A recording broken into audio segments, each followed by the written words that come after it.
Hello, everyone, and welcome to the Story X Story podcast, where we discuss stories across pop culture and give you advice on creating your own.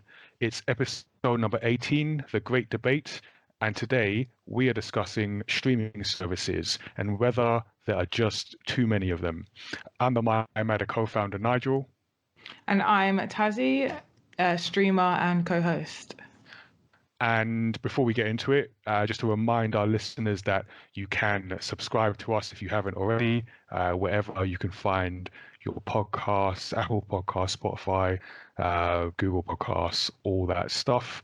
You can send us your feedback and questions on anything you've heard today or just in general. Tell us about life at feedback@mayamada.com or shout at us on social media at mayamada on Twitter, and at mayamada on Instagram, and at Tazziii with 3 eyes on both. So we're just going to go straight into this, and this topic came up because Disney Plus, which I'm pretty sure is everywhere else right now, but here in the UK, it's launching on March 24th. So we thought we'd have a discussion around streaming services, the number of streaming services, and their effect on storytelling.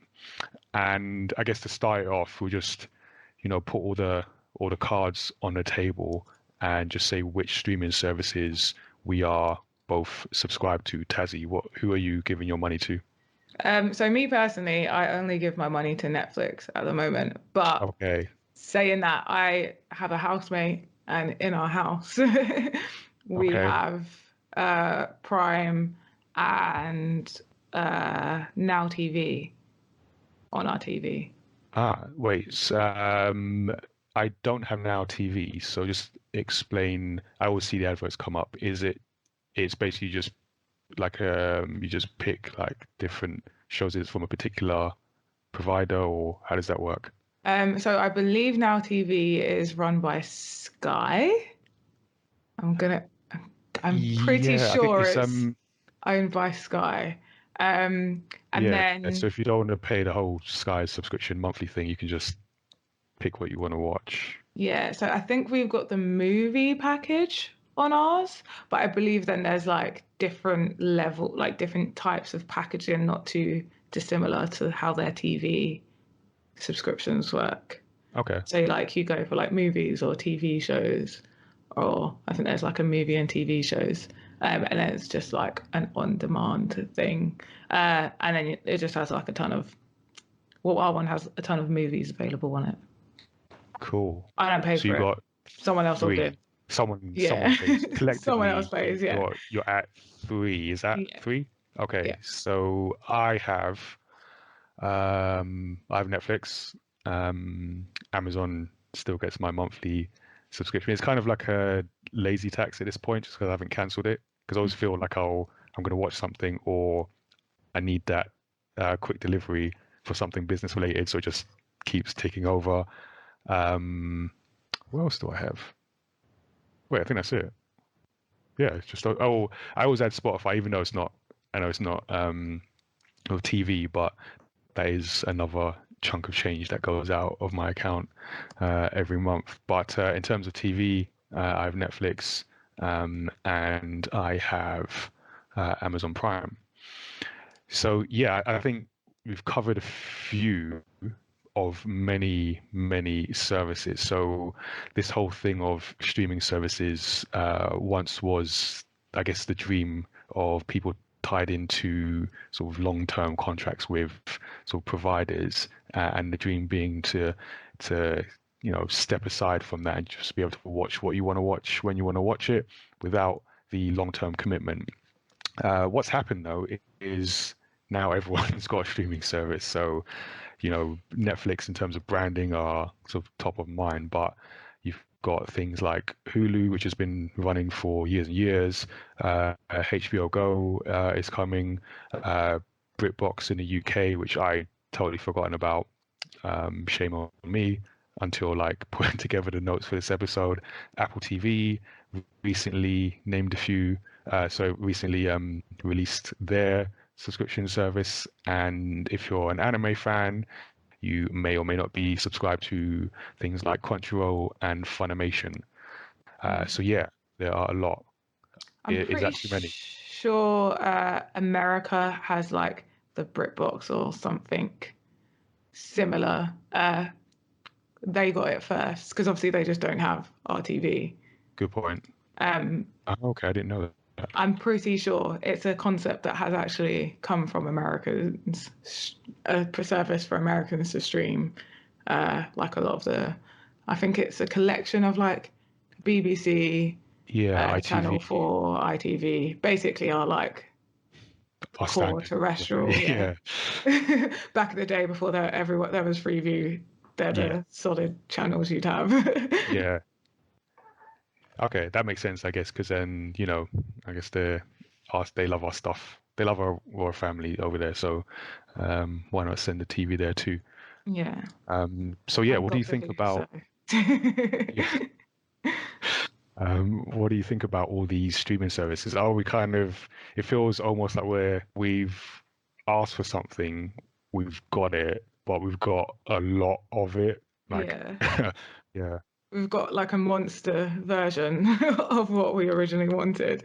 It feels like we've gone full circle or going full circle um, because, you know, it was kind of like, yay, we want to be able to watch what we want when we want and not have to pay like an extortionate amount to like TV providers when you only watch like a handful of the channels. yeah, yeah, Um, And like for me, I've never been big into watching TV when it's live. Like there's a very few shows that I ever like watched when like wanting to watch every episode, be there when it's live. And so like I started watching anime when I was like in my early teens. So I had to go online for that. yeah, Um, so I've been very much used to like I want to watch this when I want to watch it. Uh, and like binge watching from quite early on. And then like obviously I started watching YouTube when YouTube came out. And so I was like very used to like getting my content on TV like when I want it rather than when someone else dictates I should watch it. Okay, so you were ready for this. Yeah. Um, but then now it's like you have to have so many subscriptions. It's taken away the freedom that Yeah, it kind of gave in the first place. I know, because you have so many. So, like, if you want to watch something, it's now a question of where is it available, and if you want to watch something that sort of rises to public consciousness, and you want to like get in on that, it's like, okay, do I have that subscription? Yeah, So now there's that consideration, and then if you don't have the subscription, are you willing to pay X amount to get that subscription so you can be involved? And it's kind of feeling like we're in a position where we might end up even paying more to watch the same amount of shows. I mean, we're getting, to be fair, we're getting access to a lot more shows, but mm, there are only so many hours in a day, so you're only going to watch so many shows. yeah, And I heard something a while back where kind of someone was saying that we're going to have to switch our perception of TV and start treating it like books, where just everything's out. Like, let's take the library. You can go to the library and read it, but you're not necessarily going to do it. You kind of get to stories when you get to them, and I feel the same might be for TV. yeah. I feel like for me, I've always kind of treated TV like that anyway. Um, I'm always like way behind on a lot of shows anyway, even with them being there, because that's the whole point of having like on demand. Yeah. It's on my demand, not their demand. But then you get like the thing is things are launched and then people like binge it all in like 2 hours and you're like, did you watch all the episodes simultaneously at once? How do you know What? everything that's Yeah, I happened, know. And you're like, give the rest of the world a chance. Like people have jobs and lives and careers and families Other things to get to. and might not necessarily be able to watch it all at the same time as you can. Let's not spoil everything over the internet. And Yeah. yeah, so it'd be great in an ideal world. Everyone would kind of have the perception of, you know what, it's not necessarily, you don't have to watch it as soon as it comes out, and you can you don't have to talk about it if you have watched it as soon as it comes out. Maybe you can find a group of people that all have watched it at the same time as you.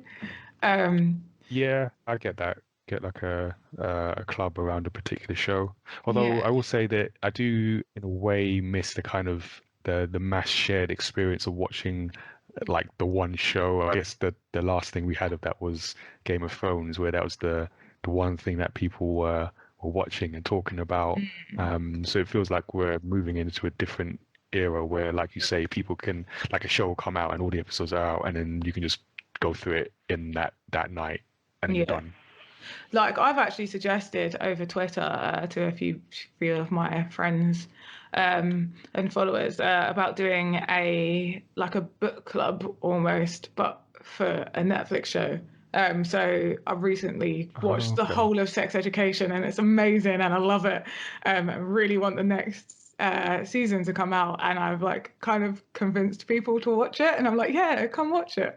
Um, and like seeing them go through the episodes, like, and like contacting you, messaging you, tweeting you, whatever, like, oh, like I've just watched this episode where so and so, like, this happens, and like, please tell me, but kind of don't tell me as well because I don't want the spoiler, but like Yeah, what's going to say happen? yeah, yeah, And you do so still want that.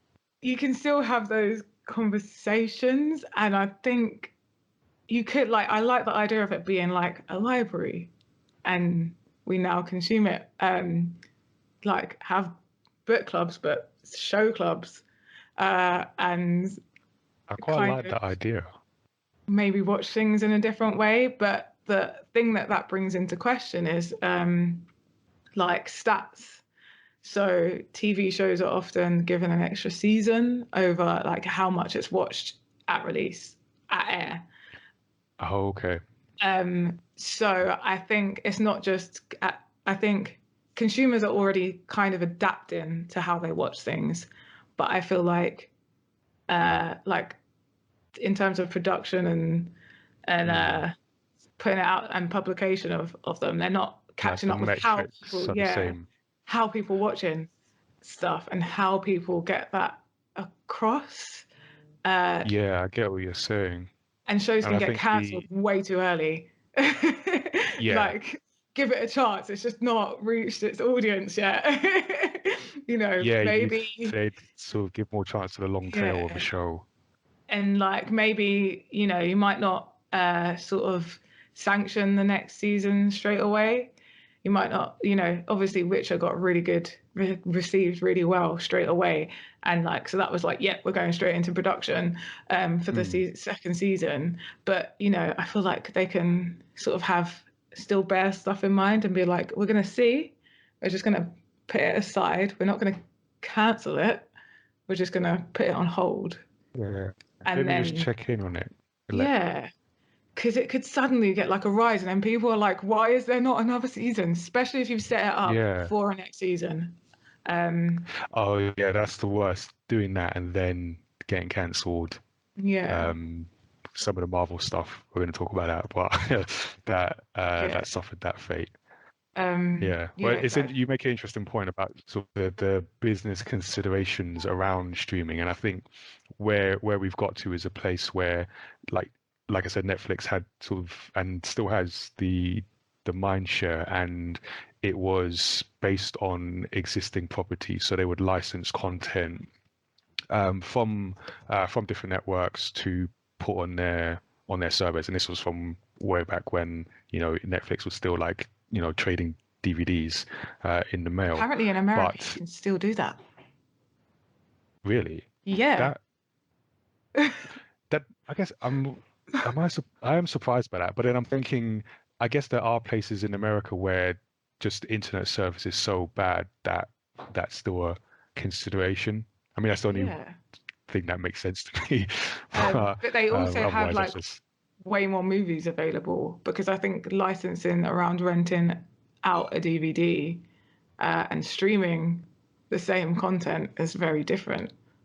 Oh, that's a good point. I think that's Yeah. one of the reasons, because I was like found a Twitter thread on it and I was like, what? This was a while back. So I don't know if it still is, but I'm pretty like it was very much like people were like, yeah, I still get DVDs from Netflix. And like, Mm, what? yeah, I know, right? What um, decade? and it totally brought up a conversation, which it maybe is like not important now, but I'll just highlight it. Was that uh, I feel like Blockbuster could like have a new life if it changed the business model on like more of a like Yeah. subscription-y type thing. Because there's definitely Well, I times mean, where I need a DVD over streaming. Uh, yeah, yeah. and like, yeah, if you can get more available, if in terms of licensing, uh, you that side of things is easier Yeah. than Well, there's always uh, that the funny story of Netflix coming to Blockbuster to pitch this idea and being laughed off, and now sort of look at where where the two are yeah. respectively. So yeah, yeah. So then you've kind of got this situation we're going into now where you see Netflix investing heavily in their original content, and I guess the reason for that is because now everyone's pulling the content away to create their own services, which is why we've got all these new services popping up, and Disney being the latest one to take that approach by starting to pull away their content. Obviously, I mentioned the Marvel shows, the Defenders collection, Luke Cage, Jessica Jones, Iron Fist, Daredevil, which were really great shows, all one by one sort of cancelled as Disney prepared their own streaming service, Disney Plus.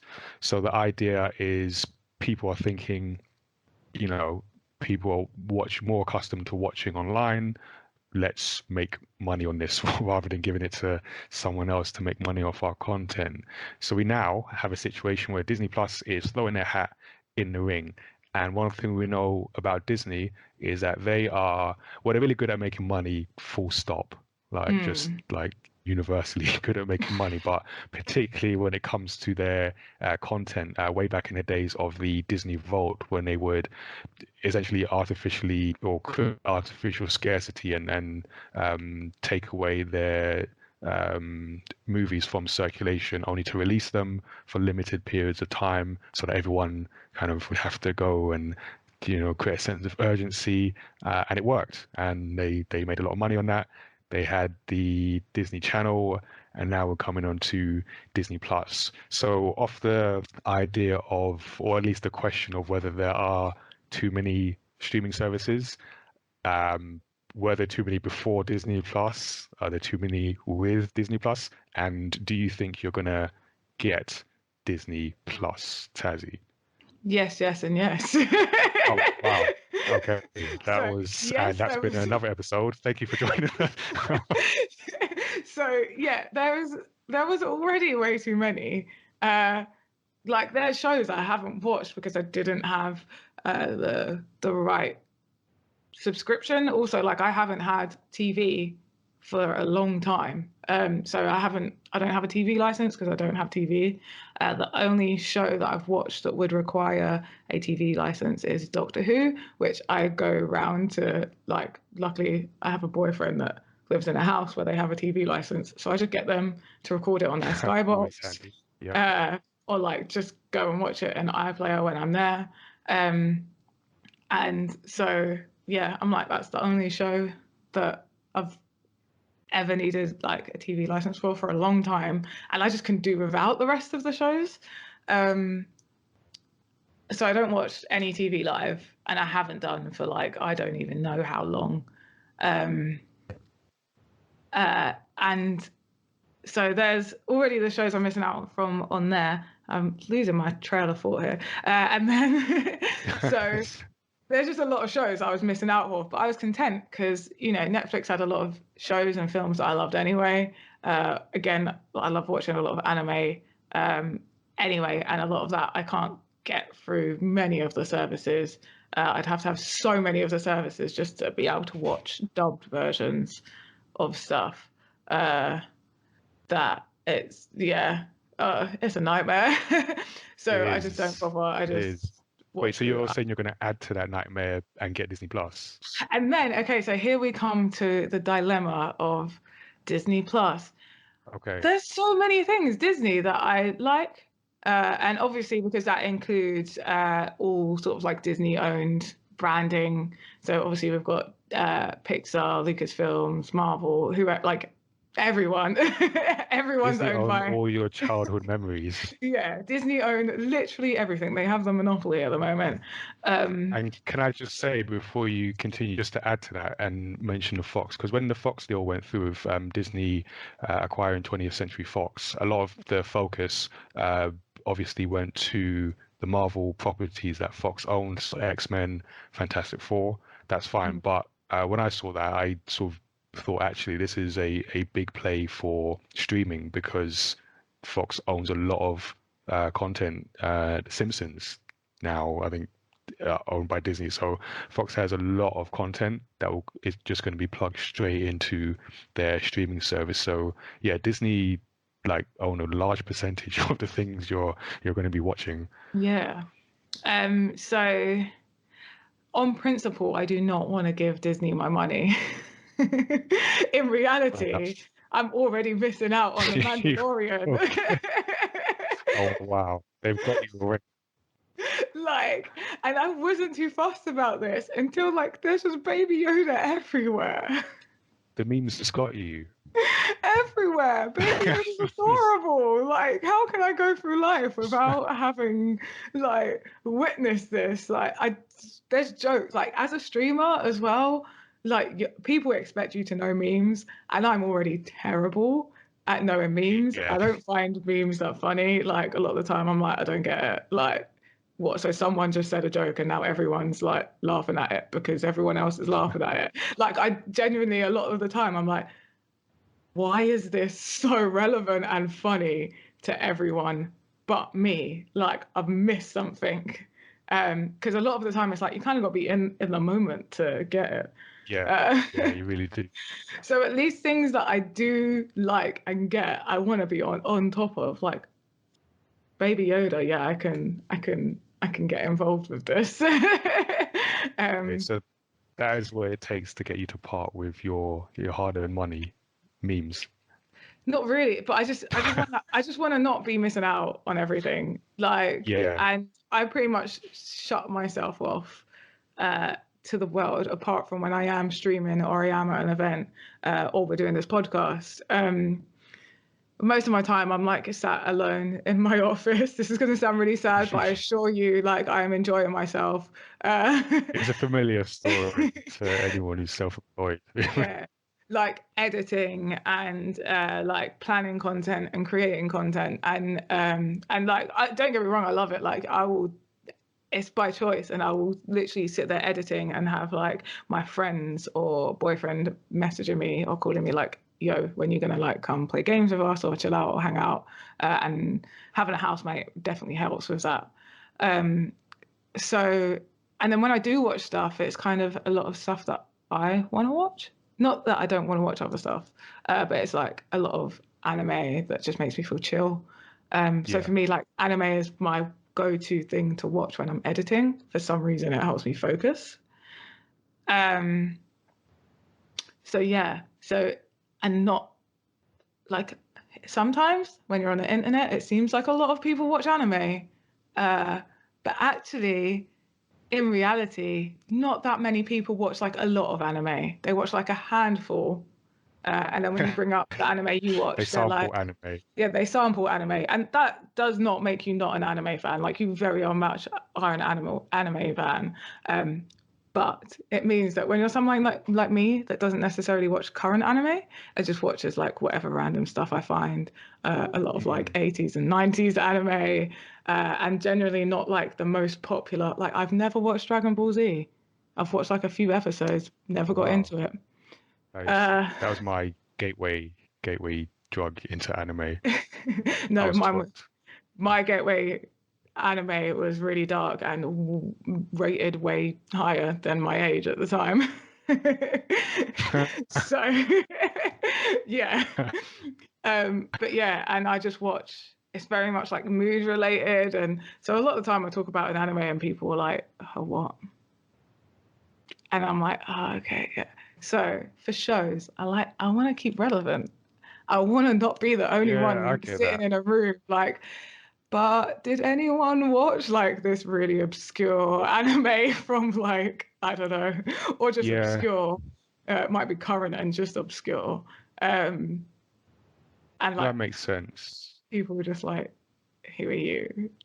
So that, and I think this is the advantage that Disney have is because they have so many of the, most well-known properties, they'll be able to like jump straight to people's minds. So I think there are people sort of today in existence who are somewhat aware of streaming and that whole thing, but once Disney Plus hits, they are going to know because they know Star Wars. They know what's been happening with the MCU and the shows that are going to come to Disney Plus. They know Pixar, so Yeah, just that brand awareness, I think, will benefit them. 100. So I think a lot of conversations that are going to be happening with streaming, a lot of will take place around Disney properties. I can see that. So yeah, I get that. I'm trying to think Because like as if well, like, I'm definitely not where you are on the yes and yes. Um, but I'm trying to think where I am on that scale. So I reckon I will eventually get it. The thing is, I feel like something will have to go, and it's not going to be Netflix at yeah, the moment because Netflix. Netflix is Netflix is like one of those is staples in your life, right? yeah, yeah. If I It's like it's didn't just have there. Netflix, I'd feel like the world is just falling apart. So like I, Netflix has a tight grip on that portion of my of my bank account. It's just carved out its own spot, like, and it's just branded it Netflix, yeah, I can't imagine. which I don't then think there's anything that I would. I've I went through a phase, or not a phase. Like I had to go through all my like finances and like look at all my outgoings, like what can be sacrificed, what's going to be next if like I need to yeah, sacrifice to something else. Uh, that phase is coming. when I looked at Netflix, I really contemplated canceling it, and then it was like I can't. Like, what am I gonna watch? Like, I need some entertainment myself as well. Like, and there's only so much like YouTube I can watch. Exactly. Like, and then I was like, I can't. Like, and it was like I've still got at this point. It was the final season of iZombie hadn't come out, and I was like, I need to finish watching iZombie. Uh, and then they came out with a load of other stuff that I had to watch. So I'm still here. Netflix, you got me. And that's how they get you. So I think their original shows have really helped kind of solidify that position because there's just so many interesting things, or at least the potential for interesting things that can get you hooked. And also, like we've seen with Stranger Things, like before that with House of Cards, which really propelled the whole Netflix makes good original shows you mentioned, which are things that can really jump into public consciousness and that idea of not wanting to miss out. You've got a good chance of not missing out with Netflix. So I guess, yeah, Disney Plus has to force something out. And I suppose Amazon Prime is looking a bit vulnerable at the moment because I'm just looking at these numbers. And so, like we were saying before, in the UK, it's coming March 24th, and until the 23rd of March, you can sign up for a whole year for 49.99, and then after that, the service is 5.99 a month or 59.99 pounds a month. So if you're not in the UK, let me just convert that to you. That is a good price, basically. That's actually a really competitive price when I feel like I'm definitely paying more than 5.99 a month for Amazon Prime. Having said that, with Amazon Prime, you get You all do the get a lot. other Yeah. stuff. But it's a price that combined with the stuff that is going to come on Disney Plus is making me consider how, I'm pulling out my calculator, like how can I make this work in the future? I think it's good to mention as well, like you said earlier, Disney Plus being something that even like people that aren't currently streaming would potentially like be way more conscious of the streaming sort of world of Yeah. TV. Because even on their front page, so it starts off with Star Wars, The Mandalorian. So even if you don't know what The Mandalorian is, you know what Star Wars is. And then Disney's Lazy and the Tramp, which I'm guessing is their live action remake. There's going to be, is that going to be exclusive to Disney Plus and not like go straight to Disney Um, Plus and miss yeah, I'm not sure. cinema? I'm going to assume it will be, But but I'm either not way, sure. like everyone knows Lady and a Tramp, and there's going to be like Disney films. There's going to be like all the princesses are going to be like everyone's going to be All there. the This is princess. Disney. This is Disney World, but as a as a streaming service. Yeah. Like so, like there's just like like lifetimes of content and properties that people know and like just they're gonna have it on that like people are gonna be like to their grandparents, oh yeah, I watched whatever, and they're like, oh, I like remember that, and they're gonna be like, oh yeah, I watched it on Disney Plus, Disney streaming service, and they're gonna be like, oh, what, I can watch all of these things on there. Yeah, Yeah. all the things I remember. Yeah. It's got that generational appeal. So I think Disney are in a really strong position. And as a quick side note, I'm currently doing a workshop, like a series of workshops in a college. And I don't know how true this is, but one of the kids claims he has not watched anything Disney. I don't know how that's possible I in the think they Western probably world, just but that's don't what he know. says. So I'll just take his word for that. Yeah, Um, this yeah, conversation came so up. but Sorry, this conversation came up between a group of mine as well, and then when we broke it down, it was like, "What? So have you watched this?" And they were like, "Oh yeah." And we're like, "That is all owned by Disney." yes. Okay, I'm gonna have that conversation with him and dig down a little bit to see how true this really is. But I'm gonna also point him towards Disney Plus and just say, just spend a weekend and just like catch up on all things Disney. Yeah. So it's a good note to like when people say Disney, do they just mean not the things that have like just Disney's logo on top of it, like Dis, Yes. the obvious, the I guess Disney. It's Because it's obviously you've got branded like Disney. Marvel, Star Wars, and all that. And I mean, you can find Disney on, like on it, but you kind of have to look a little closer. It's not like the initial Yeah. branding Yeah. around it.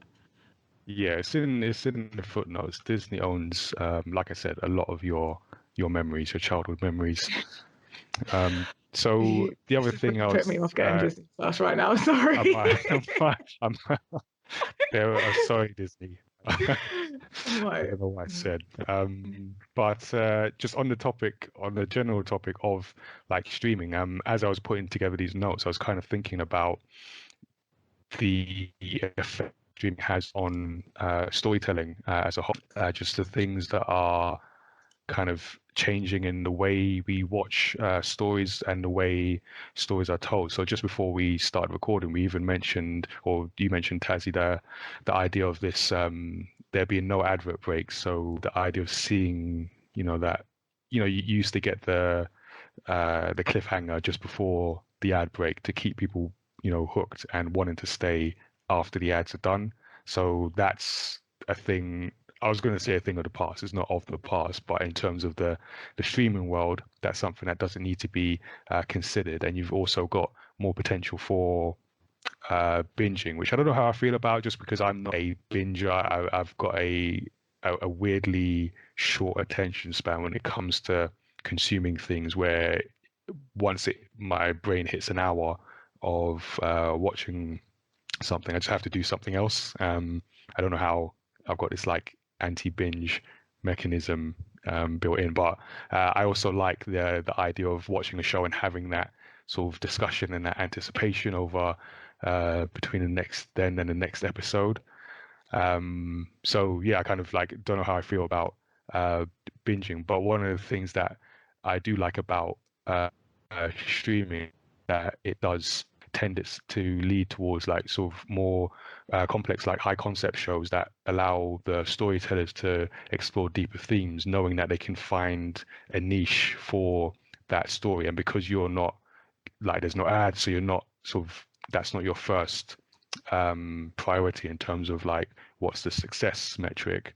You can explore these themes, so you get like these deeper shows. You get sort of more diverse shows and more perspectives, which I think is a good thing. So shows like Transparent and Orange is the New Black, Russian Doll, which I thought was a great show, are allowed to have this space in streaming services.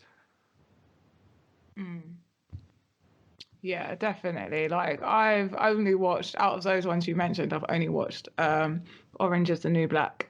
And I don't think it would have been a show I would have watched without it being on a streaming service. Because as well, sort of you can have sort of slower moments in shows like that. Or Yeah, and if you have to then wait a whole week for the next episode, and then you've got to watch it at a set time, it can ruin that, and you can sort of like fall out of it a bit. And as well, like Orange is the New Black gets really deep at some points, and like me personally, I've mentioned it before, that I can get like really affected by darker things, and so I need to like take a big break from it. Um, but then it's like I can do that because I can go back to it whenever I want and not at this time on this day uh, to watch it, you know? Um, yeah, so yeah, yeah. like No, that it makes sense. definitely changes like how you can watch it and the different stories that can be told because it gives the I'm gonna say like the emotional remote in some ways Yeah, to the viewer rather than just the storyteller. So you can take that. yeah, I think so, and I think that's what it's about really with stories. It's about how do we like using stories to navigate the world around us and process different like situations and feelings and emotions and being able to explore these other types of characters and seeing their journeys kind of yeah gives us more scope to yeah to have those emotions and narratives. So yeah, I kind of like I like where things are going with storytelling and streaming.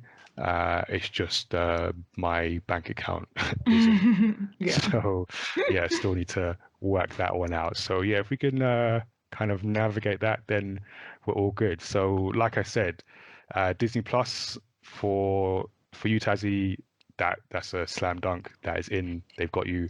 For a year at I still need least. for a year. Okay, Yeah, for a I don't year, think it's for like a whole like I don't think it's a Netflix ever. relationship. This is like a short fling Cool. with All this right. I plus, think yeah. I think they'll be okay with that. Yeah, I think they'll be okay with it. I'm gonna have a think. I'm gonna pull out the calculator and see how I can make this work. So yeah, so that's where we are on streaming. Possibly too many, but also yes to Disney. So yeah, let us know what you think. If you are in the UK, tell us, will you be getting Disney Plus and what will you be sacrificing to make space? Or are you just going to add it onto your current list of things? Yeah, let us know. The email address is feedback@mayamada.com, or you can shout at us on social media. So yeah, that's been our conversation on streaming, Disney Plus, and the future of storytelling. So we want to yeah thank everyone for listening. Just a reminder again that you can catch this episode and all our previous episodes on many different podcasting platforms. You can also support us on Patreon to get episodes 24 hours early. And although we didn't mention it in this particular episode, Mayamada, we do make stories. So you can check out our stories at mayamada.com/manga. We also have our own video game event called Gamepad, which you can get tickets to at gamepad.events. And you can catch us on the next episode, well, speaking of Disney, where we'll be discussing Disney Pixar's latest release, Onward, with our own illustrator, Penali. Yes, he's just everything is Disney. It's like you just can't get away with it. But yeah, so thanks again for joining us. Our email address is feedback@mayamada.com. Send us your thoughts and feedback on anything we have discussed today. And the website is mayamada.com/storyxstory. Stay tuned until next time.